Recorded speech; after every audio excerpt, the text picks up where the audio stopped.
હિંમતનગરના વામોજમાં વરસાદ અને પાણી ભરાવાના કારણે ડાયવર્ઝન ધોવાયું છે। નવા બની રહેલા ગરનાળાનું ડાયવર્ઝન ધોવાઈ ગયું। આખું ડાયવર્ઝન પાણીમાં વહી ગયું હતું।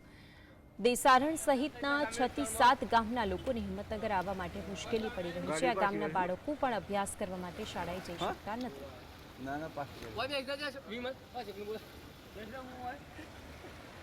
તો મહત્વની વાત છે કે જે ડાયવર્ઝન બનાવવામાં આવ્યું હતું, પરંતુ પાણીનો પ્રવાહ જેટલો હતો કે આખું ડાયવર્ઝન છે કે જે પાણીમાં વહી ગયું છે। જે દ્રશ્યો છે હિંમતનગરના વામોજમાં આ જે ડાયવર્ઝન બનાવવામાં આવ્યું હતું તે આખું ધોવાઈ ગયું છે। નવા બની રહેલા ગરનાળાનું ડાયવર્ઝન ધોવાઈ ગયું।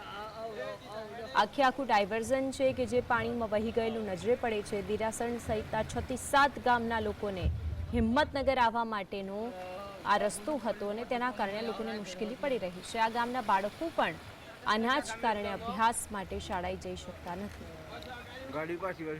અહીંના લોકો દ્વારા જ આ વિડીયો બનાવવામાં આવ્યો છે કે આખરે કઈ રીતે આખું ડાયવર્ઝન ધોવાઈ ગયું છે। હવે અહીંથી પસાર કઈ રીતે થવું। 6 થી 7 ગામના લોકો છે તે ગામના બાળકોને પણ મુશ્કેલીનો સામનો કરવો પડે છે। આ 6 થી 7 ગામના લોકો એવા છે કે જેઓ હિંમતનગર આવવા માટે અહીંના રસ્તાની જ અને આજ અહીંથી જ પસાર થતા હતા, પરંતુ હવે મુદ્દો એવો છે કે આ જો રસ્તો ધોવાઈ ગયો છે તો પછી કઈ રીતે તેઓ અહીંથી પસાર થશે। વધુ માહિતી માટે સંવાદદાતા ક્ષિતિજ જોડાઈ ગયા છે। ક્ષિતિજ, જે આખું ડાયવર્ઝન છે જે પાણીમાં ધોવાઈ ગયેલું નજરે પડે છે, વામોજ ગામે વિગતો શું?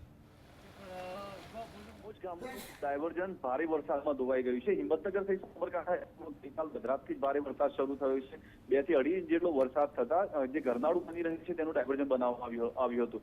તો જે ખેતરોમાંથી પાણી છૂટતા આ ડાયવર્ઝન આખું પાણીમાં વહી ગયું હતું। ઉલ્લેખનીય છે કે 5 દિવસ પહેલા આ જ ડાયવર્ઝન વરસાદમાં ધોવાયું હતું। ત્યારબાદ માર્ગ અને મકાન વિભાગ દ્વારા ફરીવાર ડાયવર્ઝન બનાવ્યું હતું, પરંતુ તેનું કરતા એક જ બીજો વરસાદ પડે એમાં બીજું ડાયવર્ઝન પણ ધોવાઈ ગયું છે, જેને લઈને દેસાસણ સહિતના આજુબાજુના ગામના વિદ્યાર્થીઓને જે શાળા કોલેજો જવાની તકલીફ પડી રહી છે, સંપર્ક જે લોકોનો કપાઈ ગયો છે, તે લોકોને હવે હિંમતનગર જવું હોય તો 25 થી 30 કિલોમીટરનું ચક્કર મારીને હિંમતનગર જવું પડે ઉભી થઈ છે। ત્યારે આ બાંધકામ વિભાગના અધિકારીઓની આડોડાઈના કારણે હાલમાં વિદ્યાર્થીઓ અને ત્યાંના સ્થાનિક રહીશો પરેશાન થઈ ગયા છે। જીવાનસિંહ, આભાર આપનો માહિતી આપવા માટે।